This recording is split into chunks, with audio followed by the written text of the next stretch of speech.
Deci prietena mea cea mai bună, că fac 3 ori 5. De prietena mea fac 15. E bine, Liz, e perfect. Ești un geniu născut. Dar poți să spui și ție o întrebare? Desigur, Liza. Poți să spui orice întrebare vrei. Cât fac 5 ori 3? 5 ori 3. 5 ori 3 egal 15. Am zis bine? Da, bravo, suntem genii nescute.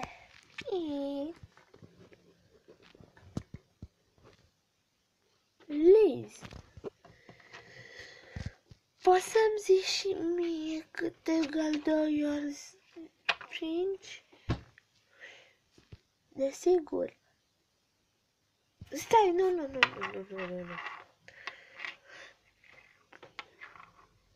Cât faci cu 2 mere plus 3 mere minus 10 mere plus 20 de mere minus 20 de mere 4 minus 40 plus 40 minus 40 egal 1. Foarte bine! Sunt talente născute. Ce sunt acestea? Liz? Sunt textele noastre. Hai să le vedem. Ești de acord? Desigur că ne iubim. Da! Am luat feber! Nu!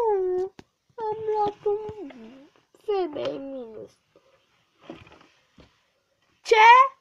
Cine poate fi prietenul cu ăla de feber minus?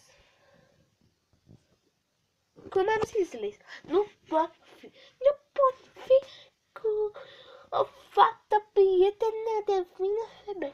Dar eu am făcut identica tine, aceleași cuvinte. Nu-mi pasă, nu mai suntem prietene, Liz. Pa, pa.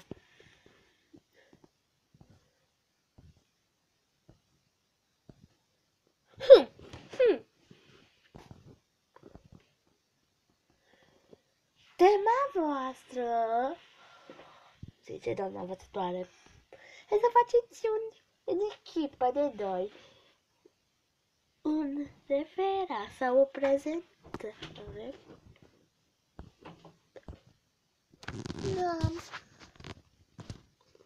N-am partener, nu.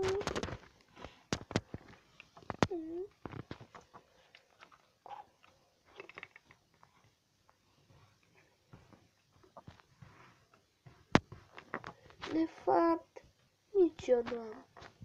Vrei să fim din nou prietene? Desigur. Putem face împreună chestia asta? Desigur, dar să fie frumos și perfect. S-a sunat clopoțelul, puteți ieși în pauză, s-a terminat orele. Ura! E un început de prietenie.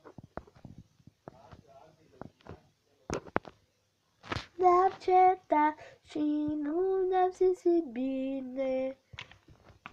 Noi prieteni, noi suntem și ne iubim pentru tot.